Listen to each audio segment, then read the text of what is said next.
आज हम स्विच कर रहे हैं नेक्स्ट टॉपिक के ऊपर। फ्रेश टॉपिक है हमारा बिल्कुल, वेबसाइट्स की SEO, सर्च इंजन ऑप्टिमाइजेशन। ठीक है, लेकिन सर्च इंजन ऑप्टिमाइजेशन शुरू करने से पहले हमें पहले थोड़ा सा कॉन्सेप्ट होना चाहिए वेबसाइट्स का। वेबसाइट्स क्या होती हैं, डोमेन क्या होती है, होस्टिंग क्या होती है, वेबसाइट्स को कैसे अपलोड करते हैं, अपलोड का करने लाइव कैसे करते हैं, लाइव इस पर किस तरीके से हम लोग काम कर सकते हैं। ठीक है, तो ये हमने करना है और इसके लिए हमें वेबसाइट को एडिट करना आना चाहिए। वेबसाइट में तब्दीलियाँ करनी आनी चाहिए। अगर हमें वेबसाइट्स में चेंजेस करनी नहीं आती हैं तो हम तो SEO नहीं कर सकते, क्योंकि मैं जब ये कहता हूँ ऑन साइट SEO, तो ऑन साइट SEO का मतलब है कि ऑन वेबसाइट SEO। तो इसका मतलब ये हुआ कि मुझे वेबसाइट को खोलना है और वेबसाइट किसी और बंदे ने बनाकर हमें दे दी हुई है। ठीक है, वो बन चुकी हुई है, बिल्कुल रेडी है, उसकी तरफ से फाइनल है जो डेवलपर है। लेकिन हमें ये लग रहा है कि इसके अंदर बहुत सारा ऐसा काम होने वाला है जिसकी वजह से ऑप्टिमाइजेशन होगी। हम कहेंगे कि भाई ऑप्टिमाइजेशन पे तो इस पर 1% भी काम नहीं हुआ होगा। सो अब वो वाला काम हमें जाकर वेबसाइट के ऊपर करना है। So it is called on site SEO। ठीक है, सो ऑन साइट SEO करने के लिए अब हमें क्या ज़रूरी है, तो जब तक आपको वेबसाइट एडिट करनी ही नहीं आती है तो आप कैसे कर सकते हो, नहीं कर सकते ना। तो हमारा यही टॉपिक है कि हम वेबसाइट्स को कैसे एडिट करेंगे। लेकिन उससे पहले हम छोटा सा एक कॉन्सेप्ट लेते हैं कि डोमेन, रजिस्ट्रेशन और होस्टिंग ये क्या चीज़ है, इसकी क्या रिक्वायरमेंट है, इसकी क्या अंडरस्टैंडिंग आपको मिलनी चाहिए। क्या ये खरीदते हैं, क्या ये लाइफ टाइम के लिए होती है, क्या कुछ टाइम के लिए होती है और उसके बाद बार बार हमें लेनी पड़ती है। ठीक है, सो आपने जब भी कोई वेबसाइट बनानी है तो उसको लाइव करना है। लाइव करने का क्या मतलब है कि ग्लोबली कोई भी बंदा उस वेबसाइट को देख सके। तो इसका मतलब क्या हुआ कि उस वेबसाइट का कोई ना कोई तो नाम होना चाहिए। नाम रखेंगे उसका तभी वो नेट के ऊपर नाम से एक्सेस होगी। That is called domain. यानी हम अपनी वेबसाइट को, अपने कंटेंट को ऑनलाइन जो नाम देना चाह रहे हैं उसके लिए हमें क्या करना पड़ता है, एक नाम परचेज़ करना पड़ता है। और नाम परचेज़ करना कहलाता है जी कि हमें डोमेन परचेज़ करनी है, हमने अपने लिए एक डोमेन खरीदनी है। यानी कि नाम खरीद रहा हूँ मैं सिर्फ कि भाई मैंने एक डिजिटल मार्केटिंग की वेबसाइट बनाई है। ठीक है, सो मैंने उसका नाम रखना है, जो भी उसका नाम मैंने रखना है, ABC या XYZ रखना है, तो मुझे ये नाम खरीदना पड़ेगा। अब ये नाम कौन सेल करता है, ये वेब सर्वर कंपनीज होती हैं, होस्टिंग कंपनीज होती हैं जो ये सर्विसेज दे रही होती हैं और वो लीगल होती हैं। और एक नाम एक दफ़ा अगर किसी को सेल कर दिया तो वो दोबारा तो नहीं कोई ले सकता। बिल्कुल उसी तरह जैसे कंपनीज रजिस्टर होती हैं, लोकली डोमेस्टिक कंपनीज रजिस्टर होती हैं, बिल्कुल वही प्रोसीजर है। लेकिन ये वाली कंपनी जो है वो ऑनलाइन कंपनी है। ठीक है, सो हमें सबसे पहले क्या करना पड़ता है, एक डोमेन परचेज़ करना है। अगर हम देखें कि हमारे पास कौन सी ऐसी कंपनीज हैं जो हमें ये सर्विसेज देती हैं डोमेन की और होस्टिंग की। ठीक है, सो बहुत सारी पॉपुलर कंपनीज हैं, नेमचीप है, वेबसोल है, गोडैडी है और इस तरह की बहुत सारी कंपनीज हैं। ठीक है, आप इंटरनेट के ऊपर सर्च करेंगे web hosting companies in Pakistan, बहुत सारी लिस्ट आ जाएगी। Web hosting companies in world, बड़ी लिस्ट आ जाएगी। Web hosting companies in Australia, तो जो भी होस्टिंग दे रहा होगा वो साथ में आपको, यानी कि एक ही जगह से आपको दोनों चीज़ें मिल जाएंगी। इसका जो लाइफ टाइम होता है वो 1 साल होता है मिनिमम। यानी आपने जब भी डोमेन परचेज़ करनी है तो आपको कम से कम 1 साल के लिए खरीदनी है डोमेन। 2 साल के लिए भी खरीद सकता हूँ, 3 साल के लिए भी खरीद सकता हूँ। लेकिन जब मैं उसे 1 साल के लिए खरीदूंगा तो इसका क्या मतलब हुआ कि अगले साल एक्सपायर हो जाएगी वो, फिर मैं कंपनी वालों को पैसे दूंगा, फिर वो रिन्यू करेंगे और ये वाला सिलसिला साल ऐसे ही चलेगा। तो डोमेन ले लिया हमने, सपोज कर लिया। अब ये कौन दे रहा है, गोडैडी। जिन जिन कंपनीज के मैंने नाम बताए हैं, ठीक है ना। अब आपको ये कोई हमारा टास्क नहीं है कि हमें कोई 10-20 कंपनियों के नामों का पता होना चाहिए। जैसे मैंने आपसे कहा गोडैडी, जैसे मैंने आपसे कहा वेबसोल, मैंने आपसे कहा IT लिंक्स, मैंने आपसे कहा नेमचीप, कितने सारी कंपनीज हैं। इस तरह और भी बहुत सारी कंपनीज हैं।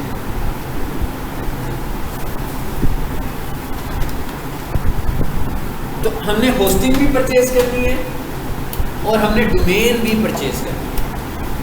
डोमेन की परचेजिंग अलग है और होस्टिंग की परचेजिंग अलग है। यानी कि अब होस्टिंग में क्या आता है? होस्टिंग में ये है कि भाई मैंने वेबसाइट बना ली, अपनी वेबसाइट का नाम रखा हुआ है, वेबसाइट का एक स्पेसिफिक नाम है, ठीक है ना। डोमेन मिल गई मुझे, मैंने कहा मेरी वेबसाइट का नाम है जी abc.com। अब इसकी जो एक्सटेंशन है वो मुख्तलिफ है। जैसे मैंने कहा ABC, ये तो नाम है, जो मैं कह रहा हूँ एक्सटेंशन दैट इज डॉट के बाद जो आ रहा है, जो सबसे ज़्यादा पॉपुलर एक्सटेंशन है वो .com है। यानी कि जो भी डोमेन परचेज करता है उसकी सबसे पहली प्रायोरिटी क्या होती है? जैसे कॉम में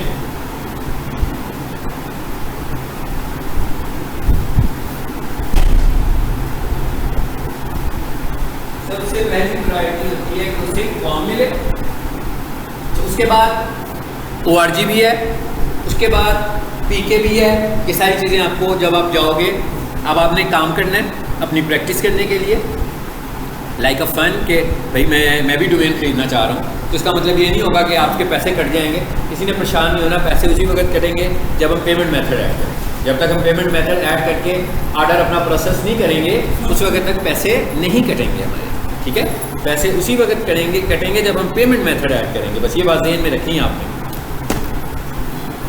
तो आप सब ने अपनी अपनी मर्जी की अपनी एक वेबसाइट बनवानी है और सब ने देखना है कि क्या देखें। इसका मतलब ये भी नहीं है कि मैं कहूँ भाई मैंने वेबसाइट बनवानी है abc.com के नाम से, तो मैं जाऊँ और कहूँ डोमेन परचेज कर लेता हूँ तो abc.com हो सकता है कल रात को किसी ने पहले से ले लियो, है ना, ये भी तो पॉसिबल है ना।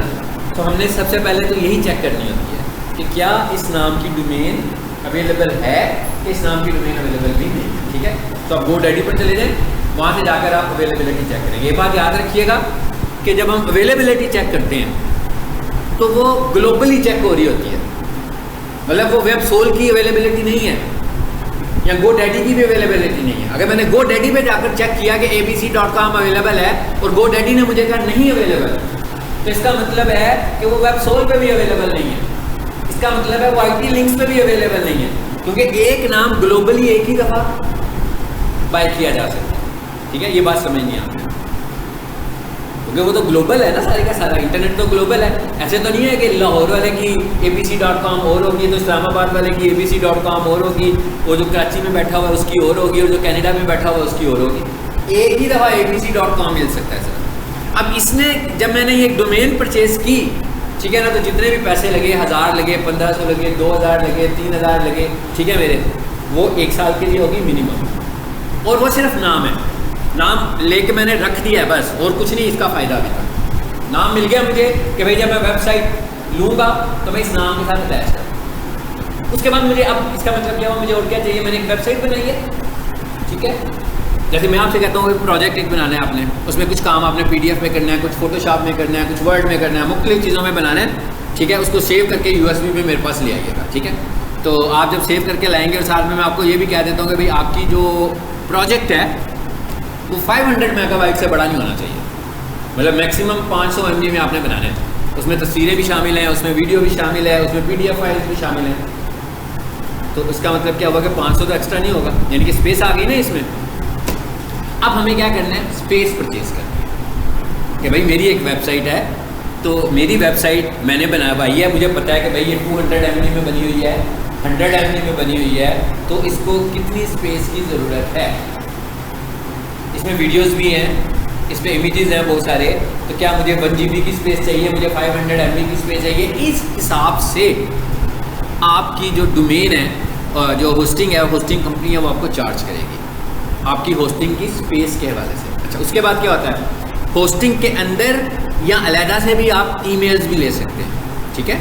मैंने जब होस्टिंग परचेज की तो उस होस्टिंग में मुझे ये भी एक फैसिलिटी मिल रही है कि मैं उस सर्वर के, अभी मेरा ईमेल क्या है, अभी मेरा ईमेल है ali@gmail.com, ऐसे ही है ना, या yahoo.com या hotmail.com, ऐसे ही है ना सारे के सारे हमारे ईमेल। अब हम क्या कह रहे हैं कि हमने अपनी वेबसाइट बनवाई है, और ऑफिशियली जो होता है वो अगर हम किसी के साथ कम्युनिकेट कर रहे होंगे और अगर हम किसी को बताएं कि भाई मेरी वेबसाइट का ये नाम है abc.com है, और अगर आपने मुझसे ईमेल करनी है, मुझसे कुछ परचेज़ करना है, तो आपने sales@abc.com पर आ जाना है, और लोगों को मैं कह रहा हूँ कि किसी ने अपने CVs भेजने हैं तो cvs@abc.com पे आ जाना। इसका मतलब क्या हुआ कि मेरे इस सर्वर के ऊपर ईमेल्स बनेंगे, यही बात हुई ना। यानी मैं Gmail पर ईमेल्स नहीं बना रहा, बल्कि मैं काम बना रहा हूँ अपने सर्वर पर ईमेल बना रहा हूँ। सो इस होस्टिंग में ईमेल्स भी शामिल हैं। अब इसका मतलब क्या हुआ कि मेरी वेबसाइट सपोज करता हूँ कि 300 MB की थी, तो मैंने सिर्फ 300 MB ही परचेज कर लिया, वो तो मेरी वेबसाइट ने ले लिए सारे। ईमेल्स भी तो बनने हैं। अब मुझे ये भी देखना है कि मैंने अगर अपनी कंपनी के लिए 10 ईमेल्स बनाने हैं, तो उनके अंदर जब ईमेल्स बनेंगे तो डाटा भी आएगा, लोग मुझे फाइलें भी भेजेंगे। तो मुझे ये भी देखना है कि भाई मुझे ईमेल की स्पेस कितनी चाहिए। एक और बात याद रखनी है कि ईमेल्स हमें होस्टिंग के साथ भी मिलते हैं और हमें डेडिकेटेड ईमेल्स भी मिल जाते हैं। यानी कि डेडिकेटेड ईमेल्स का क्या मतलब होता है कि भाई हम डायरेक्ट होस्टिंग कंपनी से बाई ईमेल कर रहे हैं, यानी हम होस्ट स्पेस नहीं ले रहे, हम उसे कह रहे हैं ईमेल। इन दोनों में फ़र्क क्या होता है? जो डेडिकेटेड ईमेल्स होते हैं वो ज़्यादा फास्टर होते हैं एज़ कम्पेयर टू होस्टिंग वाले ईमेल्स। होस्टिंग वाले ईमेल्स में कोई इशू आ सकता है, स्लो हो सकते हैं, एरर आ सकता है, लेकिन जो डेडिकेटेड ईमेल्स होते हैं उनमें बहुत कम चांसेस होते हैं और वो एक्सपेंसिव भी होते हैं। ठीक है, ये एक मुख्तसर सी बात मैंने बताई। सो इसका मतलब क्या हुआ कि हमें क्या करना है? सबसे पहले जी, सबसे पहले तो हमें ये देखना भी मेरी एक वेबसाइट है, मुझे डोमेन परचेज करनी है। जैसे मैं भी आपसे कह रहा था कि आपके हॉस्पिटल की एक वेबसाइट होनी चाहिए। तो अब आप कैसे बनाओगे? आपके मेरे क्लाइंट है, उसकी वेबसाइट का नाम है ishaq-hospital.com, ठीक है ना। तो वो ishaq हॉस्पिटल उनका बिजनेस है, तो उन्होंने ये परचेज़ की अपने लिए। इसी तरह आपका जो हॉस्पिटल जिस नाम से चल रहा होगा, आपकी कोशिश यही होगी कि पहले उस नाम की हम एक डोमेन परचेज करें। अगर वो अवेलेबल नहीं होगी फिर हम कुछ लेफ्ट राइट लगाएंगे। समटाइम ऐसे भी होगा कॉम पे अवेलेबल नहीं होगी, ORG पे मिल जाएगी, फिर हम डिसाइड करेंगे कि क्या हमें ORG पर चले जाना चाहिए कि नहीं जाना चाहिए। ठीक है, तो हमारा सबसे पहला काम क्या है? सबसे पहला काम तो हमारा ये है कि डोमेन परचेज करनी है। ऐसे ही है ना जी, मतलब सबसे पहले हमें क्या करना है? डोमेन परचेज करनी है। इसकी मैंने आपको असाइनमेंट दे दी है। क्या करना है आप लोगों ने? जाकर GoDaddy पे जाना है, वेबसोल पर जाना है, ठीक है, खुद से ही डोमेन परचेज करवानी है आपको। नहीं, चीप पर चले जाएं, मैं ये कह रहा हूँ जहाँ मर्जी चले जाएं, किसी भी सर्वर, इजी होस्ट पर चले जाएं, मतलब बहुत सारे हैं। PK होस्ट एक लेता है, इजी होस्ट एक लेता है, ठीक है। फिर आपने ये भी देखना है कि ऐसी कौन सी सर्विस प्रोवाइडर्स हैं, ISPs हैं। ISP stand for internet service providers. ऐसे कौन से ISPs हैं जो हमें PK दे रहे हैं, कि क्या सारे ही देने लगे हुए हैं? ये भी देखना है आपने। इसकी भी वर्किंग करनी है कि क्या हमें सब लोग PK की ऑप्शन देते हैं, .pk की ऑप्शन दे रहे हैं, कि कुछ स्पेशल हैं जो PK की ऑप्शन देते हैं। और PK की डोमेन्स कैसे लेनी होती हैं, क्या वो सस्ती होती हैं कि महंगी होती हैं? तो इसका बेहतर तरीका क्या होता है? इसका बेहतर तरीका कुछ पार्ट ऑनलाइन का है और कुछ पार्ट क्या है? कॉल करें, सिंपल कॉल करें, ठीक है ना। अब GoDaddy को तो कॉल नहीं कर सकते, ठीक है, लेकिन कम से कम जो कंपनी यहाँ बैठी हुई हैं, मतलब यहाँ पर वेबसोल वाले बैठे हुए हैं, यहाँ पर सर्वर C वाले बैठे हुए हैं, सर्वर SEAC, ठीक है, सर्वर C वाले बैठे हुए हैं, यहाँ IT लिंक्स वाले बैठे हुए हैं, यहाँ इजी होस्ट वाले बैठे हुए हैं, यहाँ PK होस्ट वाले बैठे हुए हैं। कितने सारे नाम ले लिए मैंने। आप इन सबको कॉल करेंगे जनाब। बेसिकली क्यों कॉल करें? अपने नॉलेज को स्ट्रॉन्ग करने के लिए कॉल करें कि जी हमें एक वेबसाइट बनवानी है, ठीक है, ये वाली हमें साथ एक्सटेंशन चाहिए, तो हमें डोमेन कितने की मिलेगी और हमें होस्टिंग कितने की मिलेगी। उनसे वो आपसे अगला सवाल यही पूछेंगे कि भाई आपकी वेबसाइट कितनी बड़ी है, ठीक है। आप उन्हें कह सकते हैं कि जी हमारी वेबसाइट जो है वो अबाउट 500 MB की है, तो आप हमें बताएं हमें कितनी वाली होस्टिंग लेनी चाहिए, ठीक। सो ये आपने डाटा कलेक्ट करना है अभी, और ये डाटा कलेक्ट कैसे करना है? ऑनलाइन भी करना है और कॉल करके भी करना है। देखिए सबसे अच्छा बिजनेस मॉडल क्या होता है कि आप कोई भी बिजनेस शुरू करने से पहले उसकी इन्फॉर्मेशन लें, ठीक है। कहाँ से लें? जो लोग कर रहे हैं उनसे लें, ताकि आपको पता लग जाए। फिर जिसने अपनी डोमेन्स परचेज करनी है वो कॉल करे, ऑनलाइन चेक करे कि क्या भाई ये डोमेन्स अवेलेबल भी हैं कि नहीं है। अगर एक डोमेन अवेलेबल नहीं है, मुझे abc.com लेनी है, यानी मुझे ABC की डोमेन रजिस्टर करवानी है हर हालत में। ये मैं एक एग्जांपल दे रहा हूँ, ठीक है। तो क्या अगर मुझे .com में नहीं मिल रही तो फिर मेरे पास अल्टरनेट्स क्या हैं? क्या करूँगा मैं देखूँगा भाई वो ORG में अवेलेबल है कि नहीं है, ठीक है। सो डोमेन की जो सबसे स्ट्रॉन्ग होती है वो .com है। उसके बाद ORG उनके लिए होती है जो ऑर्गेनाइजेशंस होती हैं जो लोकल बिजनेस कर रही हों, यानी उन्हें पता होगा भाई मैंने कनाडा में सेल नहीं करनी, ठीक है ना, मैंने UK में सेल नहीं करनी, तो इसका मतलब क्या हुआ कि वो PK बेस्ड है, तो वो .pk की डोमेन ले लेते हैं और .pk अलग मिलती है, .com.pk अलग मिलती है। तो ये सब चीज़ें मैं जितनी बताता जाऊँगा ये अभी अभी आपके जहन में आएंगी, बाद में निकल जाएंगी सारी चीज़ें। सो इसका सबसे अच्छा तरीका है कि आप इन चीज़ों को खुद एक्सप्लोर करें। जब आप इन चीज़ों को खुद एक्सप्लोर करेंगे तो फिर आपको, जैसे मुझे पता है ना सब कुछ, मुझे लेनी पड़ती हैं चीज़ें, तो मैं देखता हूँ जाकर ऑनलाइन जाकर चीज़ें, आप भी ऑनलाइन देखें जाकर, ठीक है। GoDaddy पर जाएँ, एक और साइट मैंने लिखी है who.is, ठीक है। ये भी एक साइट है जिससे हमें पता लग जाएगा कि भाई ये डोमेन है भी कि नहीं, अवेलेबल है कि नहीं है, ठीक है। ये हमें बताएगी। अभी ये नेट नहीं चल रहा, मैं नेट अपना लगाता हूँ। अच्छा, आगे चलते हैं। यानी पहला प्रोसेस समझ में आ गया वेबसाइट के लिए कि मैं, यानी मेरी वेबसाइट तैयार है, तो मैंने डोमेन भी ले ली है और होस्टिंग भी ले ली है। जब मैं डोमेन और होस्टिंग लूँगा, अब ये दोनों चीज़ें अलग हैं, आगे चल के मैं आपको बताऊँगा कि इनको आपस में जोड़ना कैसे है। अब डोमेन तो एक नाम है, मतलब डोमेन को कैसे पता लगेगा कि मुझे ये वाली स्पेस इस्तेमाल करनी है, ऐसी है ना। मतलब एक मैंने होस्ट, एक तो ये है ना जी कि मैंने वेब सोल से डोमेन ली और वेब सोल से ही होस्टिंग ली, फिर तो मेरी टेंशन नहीं है, वो तो मुझे सेटिंग करके भेज देंगे। हो सकता है मैंने डोमेन ली वेब सोल से और GoDaddy की मेरे पास होस्टिंग है। अब मुझे क्या करना है कि इन दोनों को आपस में इंटरलिंक करना है, ठीक है। ये जब मैं इस स्टेप पर जाऊँगा मैं आपको बताऊँगा इन्हें कैसे इंटरलिंक करते हैं, ठीक है। आ गया जी who.is। यहाँ मैं लिखता हूँ नजीब solutions.com।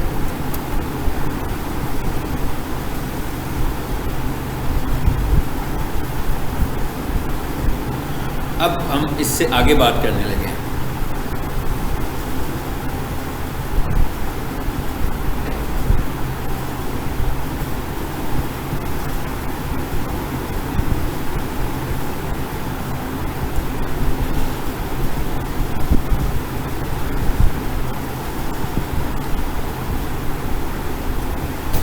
अब हमारे वेबसाइट पे इसको भी देख लेते हैं पैरेलल, ये क्या रिजल्ट हमें देती है। अब वेबसाइट को एडिट करना है ना मैंने, तो भाई मैं वेबसाइट खोलता हूँ, नेट लगाते हैं पहले, जो हमें तंग कर रहा है। अच्छा,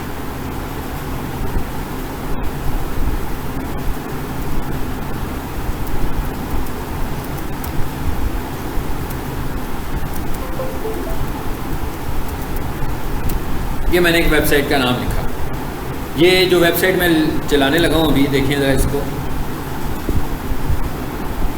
इस पे काम स्टूडेंट्स ने किया हुआ है। अगर ये अभी भी लाइव हुई तो ये हमारे ही स्टूडेंट ने काम किया हुआ है और बिल्कुल इसी प्लेटफॉर्म से उन्हें सिखाया हुआ है। मैं क्या इसी तरह उन्हें सिखाया हुआ है, जैसे मैं आपको सिखाने लगा हूँ इसी तरह इनको भी सिखाया हुआ है कि एक वेबसाइट इनको दी, उसको एडिट करना सिखाया, फिर SEO करनी सीखी, तो उन्होंने वेबसाइट लॉन्च की।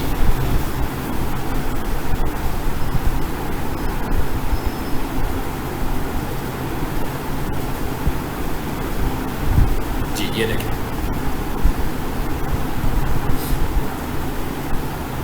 और ये प्रोफेशनल किचन इक्विपमेंट के कीवर्ड के ऊपर ऑप्टिमाइज भी हुई है। अगर हम इसे क्लिक करेंगे, कीवर्ड लिखेंगे गूगल पर जाकर, तो ये पहले नंबर पर भी आ रही होगी। मतलब मैंने जब लास्ट टाइम देखी थी तो आ रही थी, अभी तो खैर मैंने क्लास को वाइंड अप कर दिया हुआ है, तो इसलिए मुझे नहीं पता आ रही है कि नहीं आ रही। अब ये वेबसाइट है ना, देखें, बस ये समझ लेंगे मैं यही वेबसाइट आपको दे दूँगा। आपको देने का क्या मतलब है कि ऑफ साइट आपको दे दूँगा, आपने इस पे ऑफ साइट करना है और इसकी शक्ल ही चेंज कर देनी है। यानी कि शक्ल चेंज करने का क्या मतलब है कि आप सबने अपने अपने, और मैं चाहता हूँ कि आप इस वेबसाइट को अपनी पोर्टफोलियो वेबसाइट बना लें। यानी कि आप लोग डिजिटल मार्केटिंग की सर्विसेज देना चाह रहे हो ना, ताकि जब आपका कोर्स कंप्लीट हो और आपको किसी को कहना चाहते हो कि जनाब मैं डिजिटल मार्केटर हूँ, तो आपकी अपनी एक वेबसाइट हो, ठीक है। अगर आप इसको लाइव करेंगे तो लाइव हो जाएगी ना बाद में। आपकी अपनी एक वेबसाइट हो कि बंदा पूछे हाँ जी आपकी कौन सी वेबसाइट है जिस पर आप सर्विसेज देते हैं, तो आप उसको बता सकते हो कि ये मेरी वेबसाइट है। अब इसमें है क्या, देखें, मैं कह रहा हूँ इसको सब कुछ चेंज कर देना। ये लोगो नज़र आ रहा है, ये मेन्यू नज़र आ रहा है, ये वो नज़र आ रहे हैं, क्या है ये पिक्चर्स, वेरी गुड, स्लाइडर्स। ये स्लाइडर्स हैं, लास्ट लेक्चर में हमने कहा था ना, जो एनिमेट हो रहे होते हैं, सबसे ऊपर आते हैं, जो मैंने कहा था कि हम पसंद भी नहीं करता, मैं एज ए ऑप्टिमाइजर पसंद नहीं करता कि स्लाइडर हो। बेसिकली क्या होना चाहिए, एक तस्वीर हो जाएगी, स्लाइडर होंगे और एक तस्वीर होगी, तो स्पीड में ज़मीन आसमान का फ़र्क पड़ जाएगा। हाँ, स्लो करते हैं, ठीक है। क्यों करते हैं? इसलिए कि इनमें जावा स्क्रिप्टिंग कोड होता है।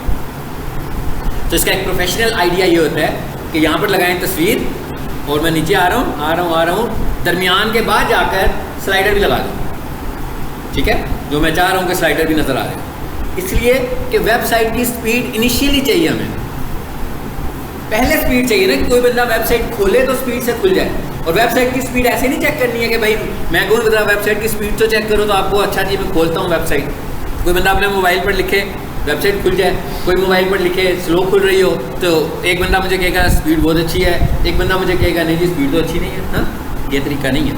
स्पीड को हम टूल्स की मदद से चेक करेंगे, टूल हमें रिकग्नाइज करके बताएगा कि इसकी एफिशिएंसी कैसी है, कि वेबसाइट स्पीड से चल रही है कि वेबसाइट स्लो चल रही है, ठीक है। क्योंकि जब एक वेबसाइट आपके लैपटॉप पे, आपके कंप्यूटर पे, आपके मोबाइल पे लोड हो जाएगी तो नेक्स्ट टाइम उसकी कैश मेमोरी में सेव हो जाती है। सो उसका पार्ट बहुत ज़्यादा हिस्सा जो होता है, बहुत थोड़ा हिस्सा होता है जो अपडेट होना होता है, मैक्सिमम हिस्सा जो होता है वो आपके मोबाइल से ही हो रहा होता है। और पहले वो उसे अपलोड करता है, उसके बाद उसको अपडेट करता है। यानी वो करता क्या है, आपके मोबाइल से उस वेबसाइट को खोल देगा, जब वो खुल जाएगी ना उसके बाद नेट से डाटा कलेक्ट करना शुरू कर देगा, ठीक है। अच्छा, अब आप देख रहे हैं ये चेंज करेंगे हम, ये चेंज करेंगे हम। अच्छा, ये टेक्स्ट लिखा हुआ आ रहा है, हम फाइंड करेंगे कि भाई ये टेक्स्ट कहाँ पड़ा हुआ है, ठीक है। इस सारे टेक्स्ट को चेंज करके अपना टेक्स्ट लिख देंगे। अच्छा, उसके बाद तस्वीरों को हम चेंज करेंगे। अब आप देख रहे हैं मैं बहुत कॉमन सी बातें कर रहा हूँ, यानी कि कोई बहुत ज़्यादा आइटम्स तो नहीं है, बहुत ज़्यादा यूनिक आइटम्स तो नहीं है, एक ही तरह की चीज़ें आ रही हैं सारी। इवन मैं स्लाइडर की बात करता हूँ तो वो भी तस्वीरें ही हैं। अगर मुझे स्लाइडर्स को रखना होगा तो सपोज इसमें 3 स्लाइडर चल रहे हैं, तो इसका मतलब क्या होगा, 3 तस्वीरें। तो जब आप अपनी डिजिटल मार्केटिंग की बनाओगे तो आप क्या करोगे, अपनी 3 तस्वीरें डिज़ाइन कर लोगे और इसकी 3 तस्वीरों के साथ उसको रिप्लेस कर दोगे। आप डेवलपर नहीं हो, ठीक है ना, हम ये सपोज करें आप डेवलपर नहीं हो और मैं आपसे डेवलपर वाला काम नहीं लेना चाह रहा हूँ, ठीक है। सो मतलब हम इसको ऐसे नहीं पढ़ रहे, कोडिंग नहीं पढ़ रहे, हमने बहुत कम कोडिंग पढ़नी है, हमने वो कोडिंग पढ़नी है जो एसईओ से रेलेवेंट है।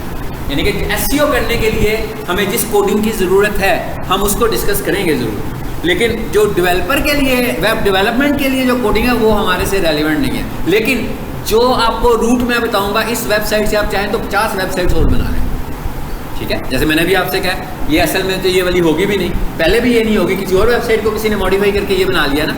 और एक और बात याद रखिए, वेबसाइट की जो टेम्पलेट है इसका असर कुछ नहीं होता आपकी वेबसाइट के ऊपर। कोई बंदा ये कहे कि भाई ये तो आपने कॉपी की, ये कॉपी नहीं है, इट इज़ नॉट कॉपी। इसलिए कि ये तो वेबसाइट का फॉर्मेट ही है, मतलब एक वेबसाइट का तो फॉर्मेट ही है कि ऊपर हेडर होता है, हेडर के बाद मेन्यू होता है, मेन्यू के बाद स्लाइडर्स होते हैं, स्लाइडर के बाद कंटेंट होता है, साथ तस्वीरें होती हैं, नीचे फुटर होता है। ये तो एक वेबसाइट का स्टैंडर्ड फॉर्मेट है। आप कोई भी वेबसाइट उठाएंगे हल्की फुल्की सी चेंज के साथ ऐसी बनी होगी वो। तो यहाँ डुप्लीकेट का कोई इशू नहीं है। हाँ, डुप्लीकेट का कहाँ इशू है, ये जो आपको इतना कुछ लिखा हुआ नज़र आ रहा है ना, ये डुप्लीकेट यहाँ नहीं होना चाहिए। यहाँ पे आपका कंटेंट यूनिक होना चाहिए। ये वाला सारे का सारा कंटेंट आपका बिल्कुल नया होना चाहिए। जब मैं एसईओ पढ़ाऊंगा तो मैं आपको बताऊंगा कि कंटेंट की क्या अहमियत होती है, ठीक है जी।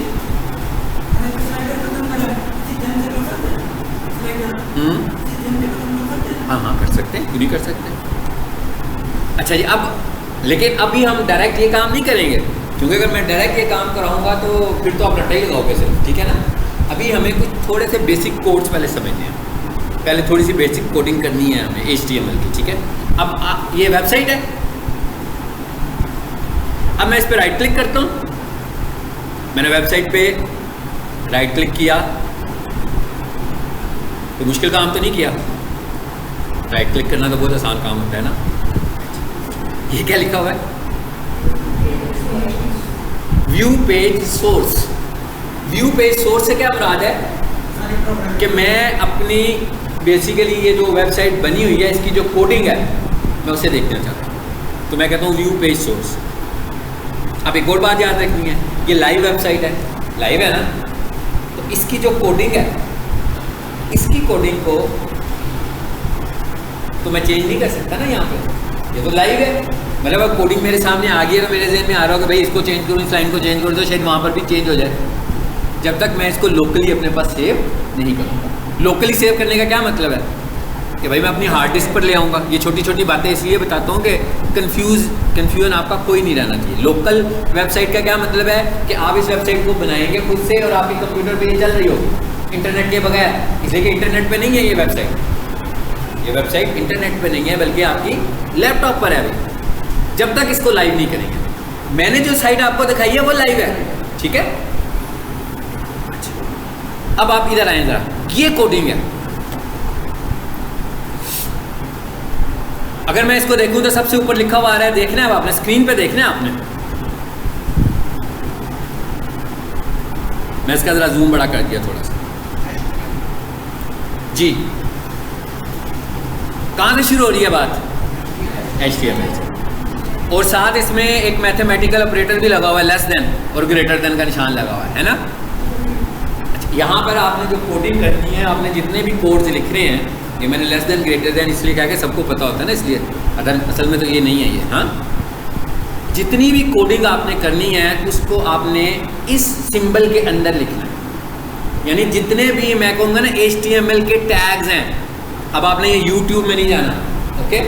मैं क्या, अब आपने YouTube में नहीं जाना कि YouTube में जो टैग्स थे तो उनसे शायद इसका कोई ताल्लुक खुलता है, नहीं। HTML के टैग का क्या मतलब है कि मैंने अपनी वेबसाइट को चलाना है नेट के ऊपर, इंटरनेट पे चलाना है ना, और इंटरनेट के ऊपर मैंने कुछ इन्फॉर्मेशन लिखी हुई है जो कि नज़र आ रही है, और उसमें से कुछ इन्फॉर्मेशन रेड कलर में नज़र आ रही है, कुछ ब्लू में नज़र आ रही है, कुछ बड़ी नज़र आ रही है, कुछ छोटी नज़र आ रही है। तो इसका मतलब क्या हुआ? फॉर्मेटिंग हुई हुई है। अब ये जो फॉर्मेटिंग हुई हुई है, इसका मतलब क्या हुआ कि कोई भी उस इन्फॉर्मेशन को इनकोड करने लगा होगा नेट के ऊपर जाकर, मेरी फॉर्मेटिंग को। ये हमने ब्राउज़र्स को समझाना है, तो इसके लिए हमें HTML कोड की ज़रूरत है और HTML टैग की ज़रूरत है। सो हम कैसे बताते हैं कि भाई ये जो बात है इसको तुमने कैसे ट्रांसलेट करना है, उसको हमने लेस देन और ग्रेटर देन के अंदर लगा। इसको हम कह सकते हैं टैग है। ये टैग के अंदर टैग टेक्स्ट है, यानी कि मैं लिखूं सिर्फ लेस देन और ग्रेटर देन।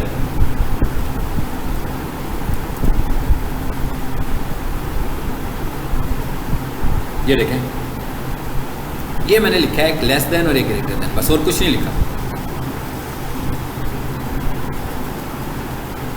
यहाँ अब जो लेक्चर बीच में स्किप करेगा किसी एक दिन का भी, खास तौर पर जब मैं ये कोडिंग पढ़ा रहा हूँ, तो फिर मेरी जिम्मेदारी, एक टर्म होती है ना, ओस पोस्ट होती है ना, मैं जिम्मेदार नहीं हूँ इस बात का फिर, ठीक है। समझ किसी को आए या ना आए, ठीक है, बिल्कुल नहीं आएगी, मतलब मैं गारंटी देता हूँ फिर बिल्कुल नहीं आएगी, खास तौर पर जब तक ये मैं कोडिंग करा रहा हूँ। और इसी कोडिंग में आगे चलना है SEO में।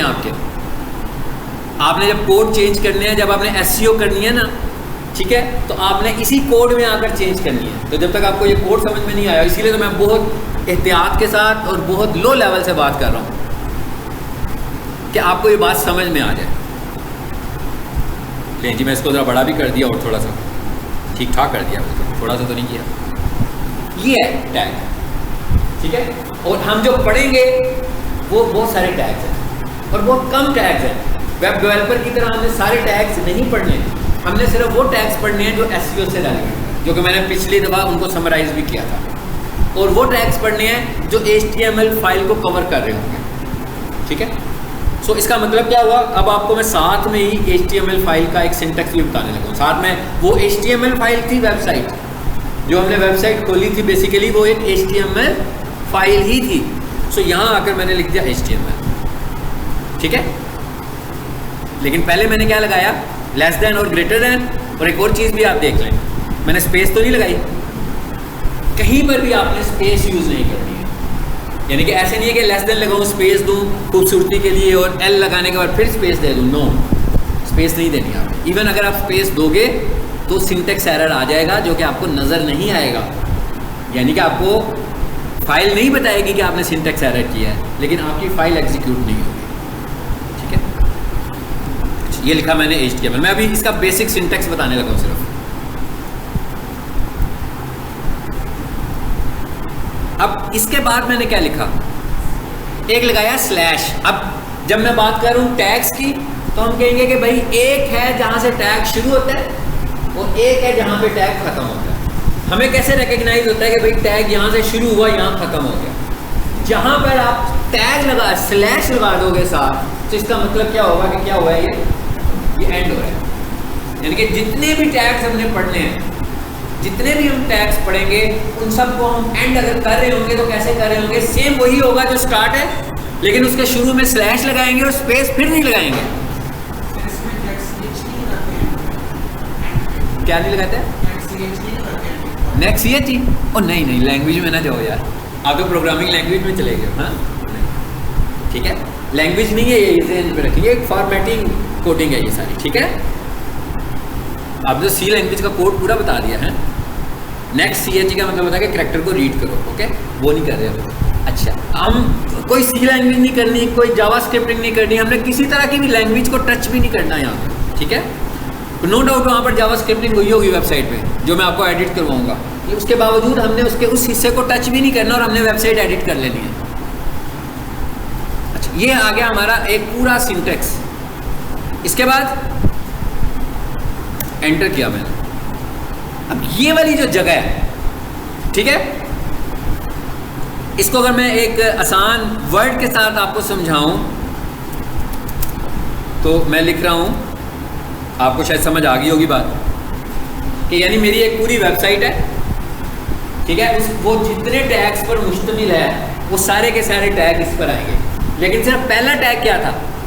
पहला टैग हम ब्राउज़र को बता रहे थे कि भाई ये HTML फाइल है, और आखिरी टैग में हम उसको बता रहे हैं कि यहाँ पर जाकर मेरी HTML फाइल ख़त्म हो रही है। शुरू में हम बता रहे थे, उसके बीच में वो टैग्स आ रहे हैं। अब इसके टैग्स कौन से, यानी कि समझ में आ गई बात यहाँ तक? अब इसके टैग्स का भी क्या है, इसका फॉर्मेट, वो भी देखते हैं।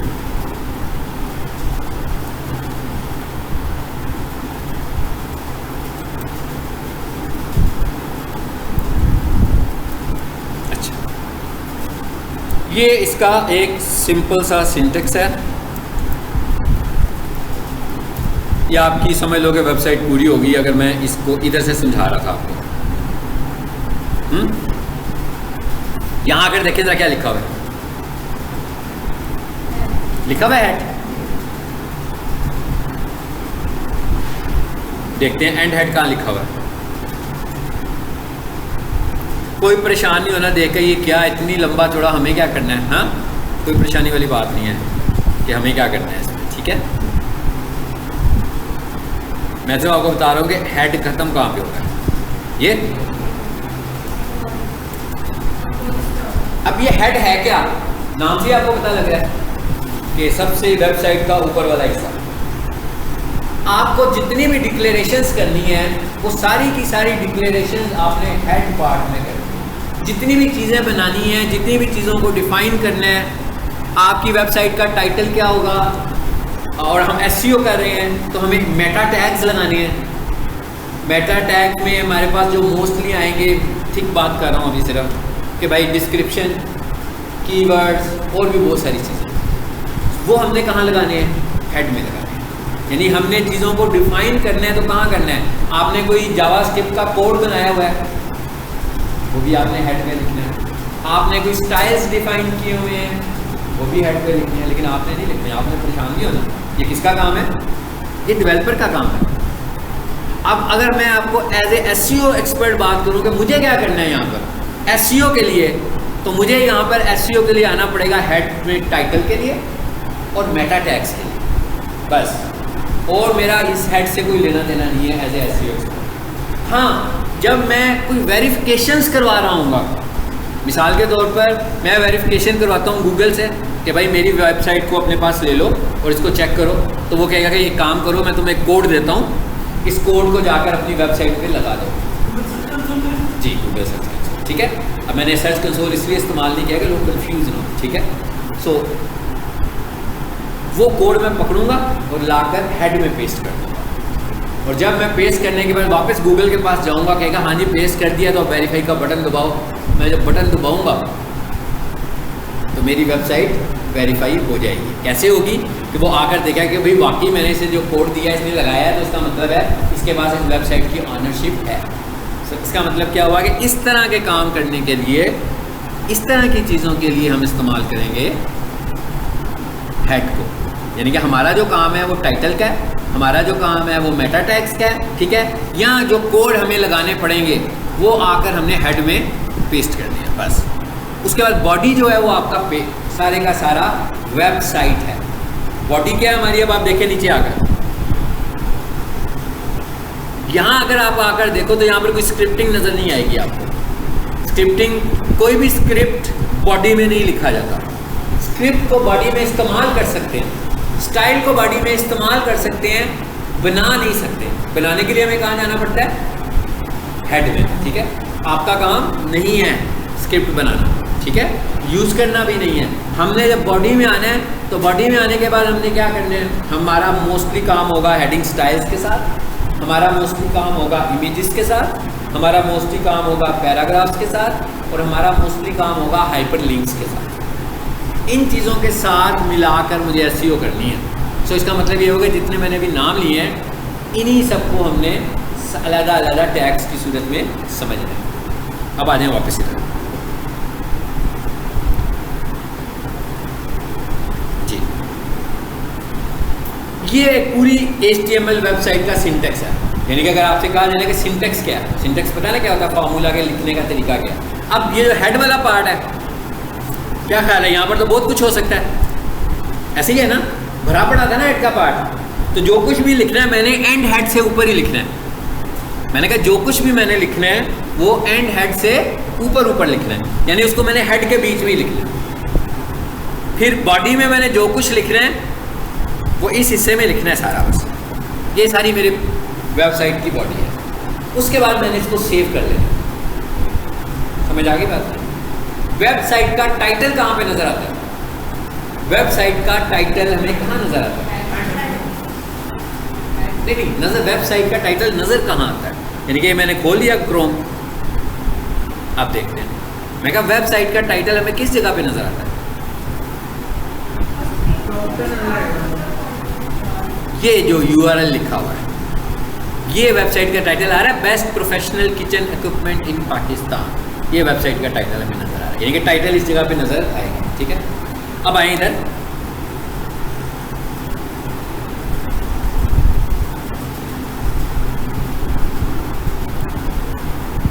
यानी अब मैं एक फाइल बनाने जा रहा हूँ, ठीक है। और वेबसाइट शुरू कहाँ से हो रही है? टाइटल से ही हो रही है ना। और जब हम गूगल पे जाकर भी कोई चीज़ सर्च करते हैं, अगर हम गूगल पर जाएं,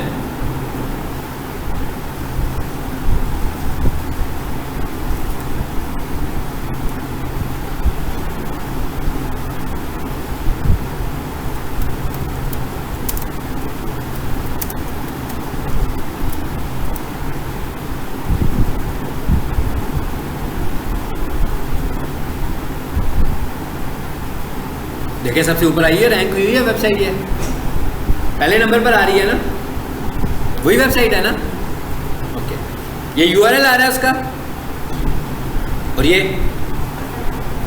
टाइटल आ रहा है, ठीक है। सो इसका मतलब है टाइटल की इंपॉर्टेंस का पता लग गया आपको, यानी कि SEO के लिए टाइटल की इंपॉर्टेंस का पता लग गया कि हमने इसको ऑप्टिमाइज करना है और इसके अंदर हमारे कीवर्ड्स शामिल हैं, ठीक है।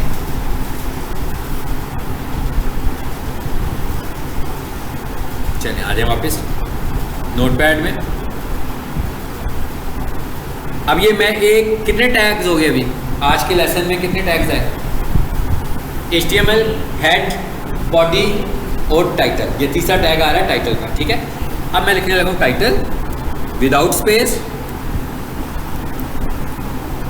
अच्छा, ये मैं हमेशा जब लिखता हूँ ना ऐसे लिखता हूँ, आपने नोट किया, मैं एंड साथ लगा देता हूँ। इसका क्या फ़ायदा होता है? इसका ये फ़ायदा होता है कि जब आप इस तरह की कोडिंग कर रहे हो तो आप पूरा ब्लॉक बना के कोडिंग करें, ताकि लेटर ऑन आपको ये डाउट ना हो कि भाई मैंने स्टार्ट के बाद एंड मिस तो नहीं कर दिया। क्योंकि मैं लिखता ही इस तरह हूँ, ये बात तो मुझे अब कंफर्म हो गई है कि भाई मैं एंड तो मिस नहीं करूँगा, क्योंकि मैं हमेशा पहले ब्लॉक बनाता हूँ फिर कंटेंट लिखता हूँ। तो ये प्रोफेशनल तरीका होता है कि आप जब भी किसी लैंग्वेज में भी हो तो आप कुछ लिख रहे हो तो उसको आप ब्लॉक बना कर लिखें, ठीक है। ले जी, यहाँ पर हम लिख लेते हैं, यहाँ पर मैंने लिख दिया डिजिटल मार्केटिंग एक्सपर्ट, बस, ठीक है। अब मैंने क्या करना है, अभी हम ऑफलाइन है और ये HTML फाइल है, अभी तक ये वेबसाइट नहीं है ना, सबको पता है ना, ये HTML फाइल है, ये वेबसाइट नहीं है फाइल। अब आ जाए इधर जरा,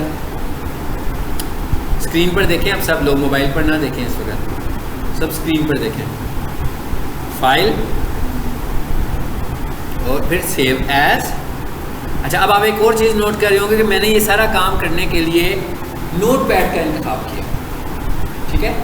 नोटपैड में भी टाइपिंग करते हैं, माइक्रोसॉफ्ट वर्ड में भी टाइपिंग करते हैं। आपको किसी ऐसे सॉफ्टवेयर की ज़रूरत है जो या तो बना ही HTML के लिए हो या उसका अपना कोई फॉर्मेट ना हो, क्योंकि मैं माइक्रोसॉफ्ट वर्ड में जाके फाइल सेव करूँगा वो तो DOC फाइल बन जाएगी, ऐसे ही है ना।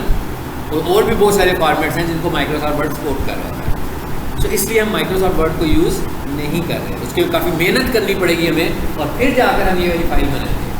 तो इसके लिए हम बेहतर है नोटपैड इस्तेमाल करें, और मैं वैसे जो इस्तेमाल करता हूँ वो यूज़ करता हूँ नोटपैड++। ये गूगल से जाएं, फ्री डाउनलोड हो जाता है, लिखेंगे नोटपैड++, ठीक है।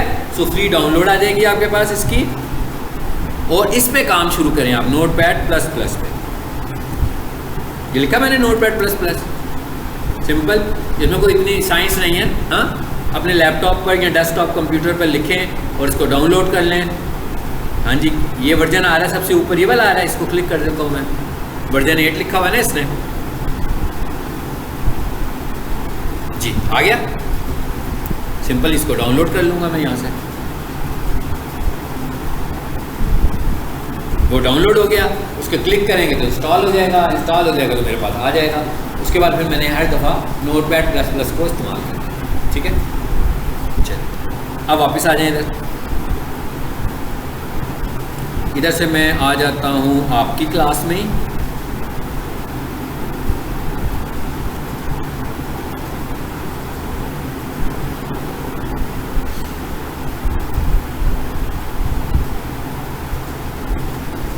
चलें जी, यूँ करते हैं, हम एक आज का फोल्डर बनाते हैं।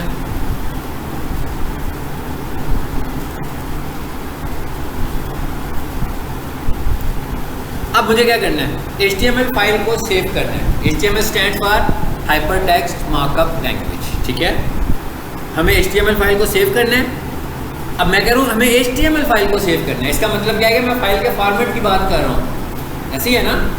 तो यहाँ पर कौन सा फॉर्मेट आ रहा है, देखिए ज़रा स्क्रीन पे, टेक्स्ट डॉक्यूमेंट। मैं कह रहा हूँ HTML, जबकि यहाँ पर क्या आ रहा है, टेक्स्ट डॉक्यूमेंट, ठीक है।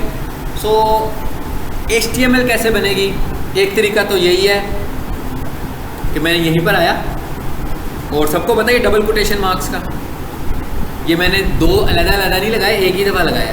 एक सिंगल कोट होता है, एक डबल कोट होता है, ठीक है। शिफ्ट के साथ मैंने डबल कोट लगाया और यहाँ लिख दिया माय फर्स्ट, या डिजिटल मार्केटिंग लिख लेते हैं फाइल का नाम, डिजिटल मार्केटिंग एक्सपर्ट, और डबल कोट्स बंद कर दिए जी। एक तरीका तो ये है कि भाई मुझे नीचे से फॉर्मेट चेंज करने की ज़रूरत, क्योंकि इसका एक फॉर्मेट है, वर्ड के तो बहुत सारे फॉर्मेट है ना। इसका सिर्फ एक ही फॉर्मेट है और वो क्या है, टेक्स्ट। तो अगर मैं टेक्स्ट फॉर्मेट में फाइल सेव करूँगा तो HTML फाइल नहीं बनेगी, ये ज़हन में रखना। उसे खोलूँगा तो ऐसे ही नज़र आ जाएगा जैसे मैंने टाइप किया हुआ। हमें क्या करना है, यहाँ से HTML फाइल बनानी है। तो मैंने उसका एक आसान सा तरीका क्या बताया आपको, डबल कोटेशन में अपनी फाइल का नाम, डबल कोट्स देकर अपनी फाइल का नाम रखें और उसकी एक्सटेंशन .html, ऐसे किया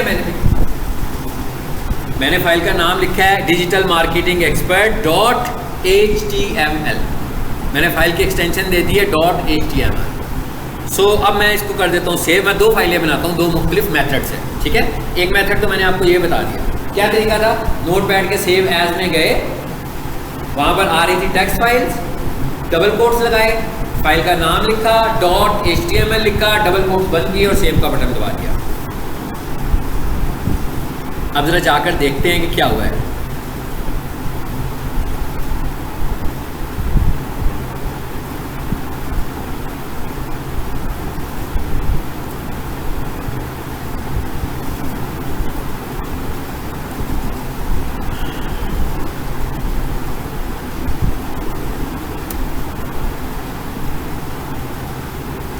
जी, किस नाम का फोल्डर बनाया था मैंने आज? 21 की तारीख से।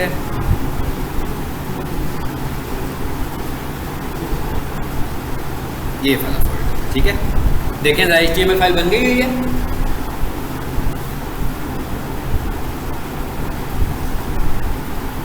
ठीक है, पहले तरीके से बनाई मैंने, अब दूसरे तरीके से बनाता हूँ। वापस इसमें आए, मैं फिर फाइल में जाता हूँ, कोई बहुत ज़्यादा चेंज नहीं है।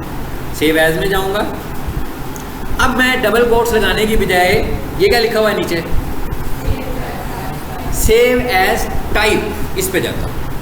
मैं कहता हूँ नो, मैं टेक्स्ट फाइल नहीं बनाना चाह रहा। मैं इधर आया और ये क्या लिखा हुआ है, नहीं, मैं कहता हूँ भाई मैं कोई भी फाइल बना सकता हूँ। तो मैंने नीचे से जाकर क्या कर दिया, ऑल फाइल को सिलेक्ट कर दिया और फिर ऊपर आया। इस दफ़ा मैं डबल कोट्स नहीं लगा रहा। और आगे जाकर मैंने लिख दिया HTML और यहाँ पर इस फाइल का नाम मैं रख लेता हूँ 1। ठीक है, अब 2 फाइलें हो जाएंगी। तरीका फ़र्क पता लगा दोनों में लिखने करने का। एक में जाकर मैंने क्या कहा, पहले वो कहता टेक्स्ट फाइल्स बनाने जा रहे हो, ठीक है, मैंने उसको छेड़ा ही नहीं, डबल कोट्स में लिखा तो डबल कोट्स से उसको समझ आ गया कि टेक्स्ट फाइल नहीं है। दूसरे तरीके में मैंने क्या किया, सेव एज टाइप में जाकर कहा कि भाई मैं टेक्स्ट फाइल नहीं बनाना चाहता, कोई भी फाइल बना सकता हूँ, मैं जो भी एक्सटेंशन लिखूँ उस तरह की फाइल बना देना। ठीक है, तो मैंने सेव एज टाइप किया और उसको ऑल फाइल किया, किसी भी तरह की फाइल हो सकती है। और उसके बाद ऊपर जाकर मैंने सिंपली नाम .html कर दिया। अब मुझे डबल कोट्स की ज़रूरत इस सूरत में नहीं है। नहीं, जिसको भी सेव कर देते हैं।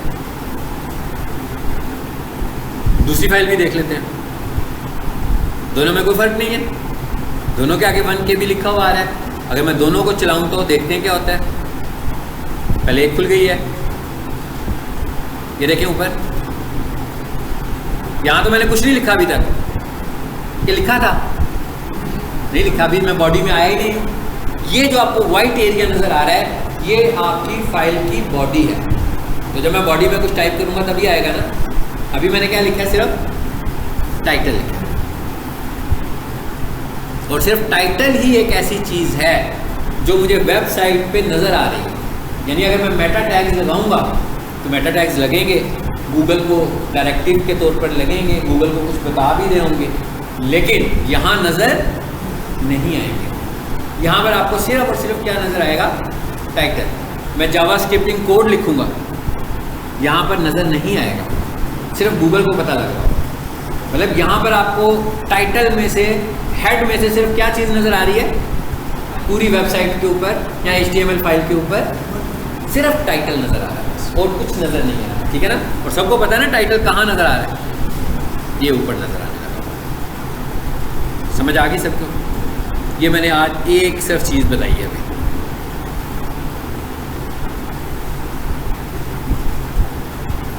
अच्छा, अब इधर आए ज़रा, हेडिंग स्टाइल्स।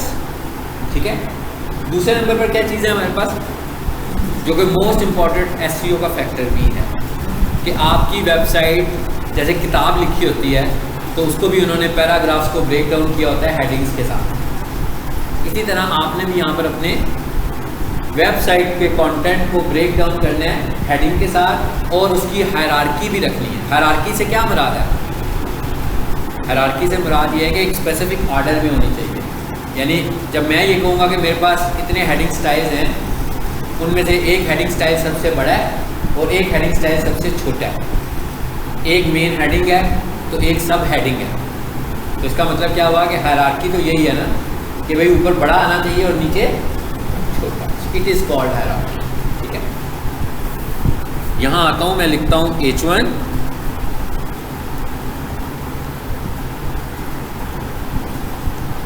और मैं थोड़ा सा टाइम सेव करने के लिए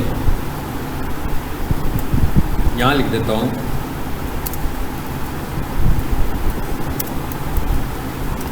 ठीक है, सबको पता लग गया ये कौन सा हेडिंग स्टाइल है।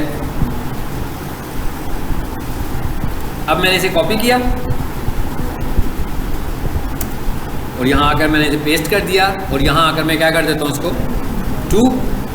सबको पता लग रहा है मैं क्या कर रहा हूँ, आपको दिखाना चाह रहा हूँ कि आपको नज़र भी आए कि भाई हेडिंग स्टाइल 1 कैसा है, 2 कैसा है, 3 कैसा है, 4 कैसा है, 5 कैसा है। इसको क्या कर दूँ, इसको मैं सेकंड कर देता हूँ।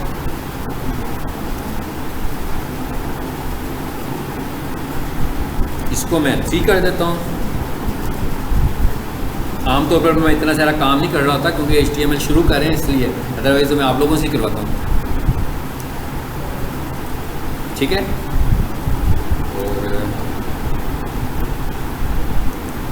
और पे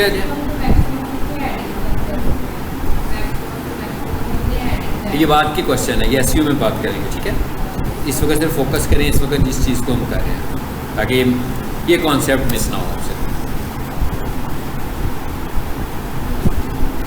5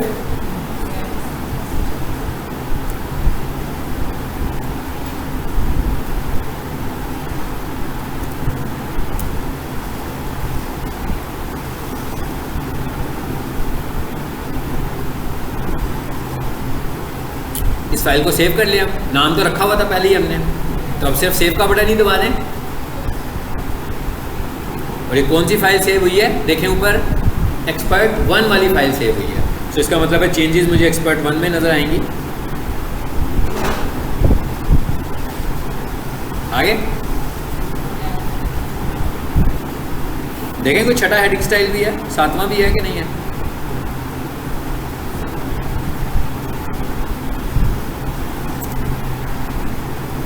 कुछ समझ में आई क्या बात किया मैंने?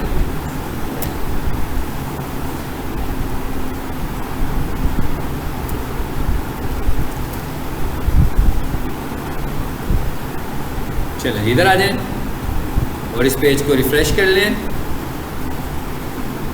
जी है छठा भी कि नहीं है, 5वां है, ये भी 6 है, 7वां भी देखें 6 होते हैं। जितना फर आप बोले हैं इतना फर सारे बोले हैं, इसीलिए साथ लिख रहा हूँ। ठीक है, मैं क्या इतना फर सारे बोले हैं इसीलिए साथ लिख रहा हूँ कि सबको ये समझ में आ जाए कि हेडिंग स्टाइल होते कितने हैं।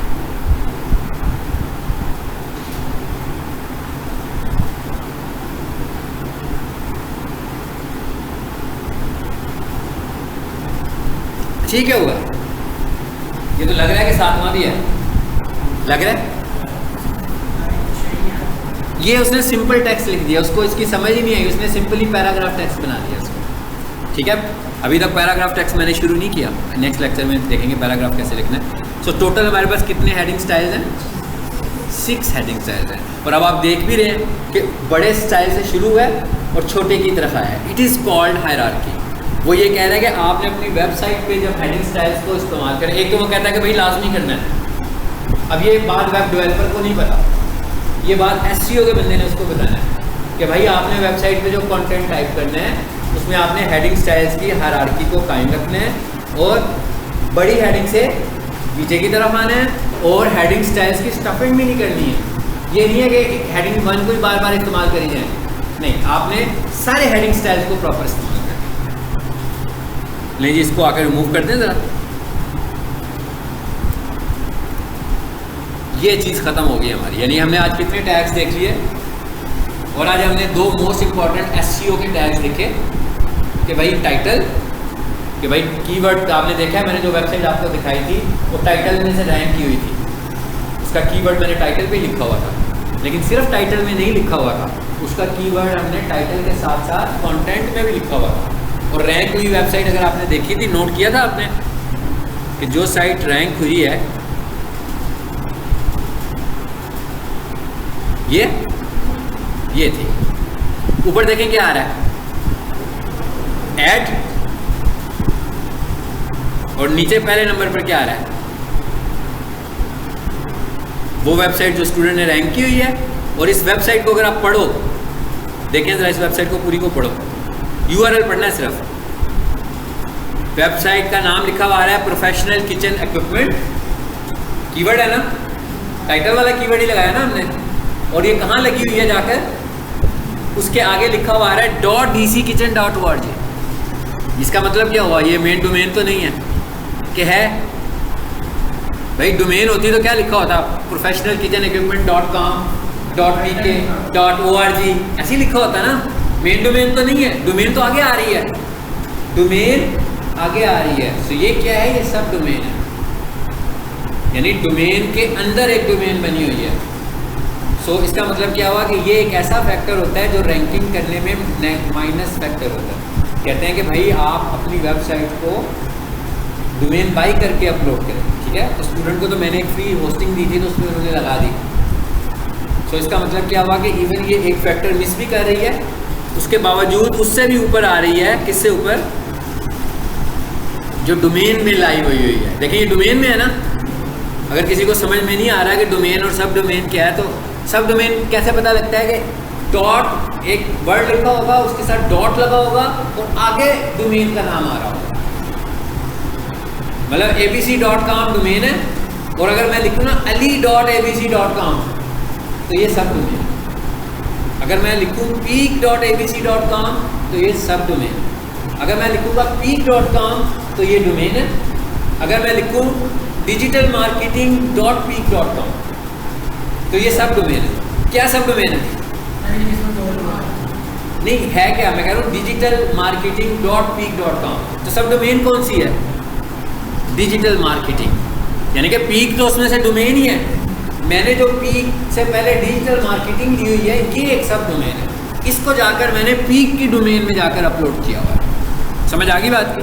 यानी आपको रिकग्नाइज करना भी आसान हो जाएगा। यानी मैं अगर आपसे कहूँ कि भाई आइडेंटिफाई करो कि डोमेन कहाँ है और सब डोमेन्स कहाँ, तो हम आइडेंटिफाई कर सकते हैं। थक गए आप लोग?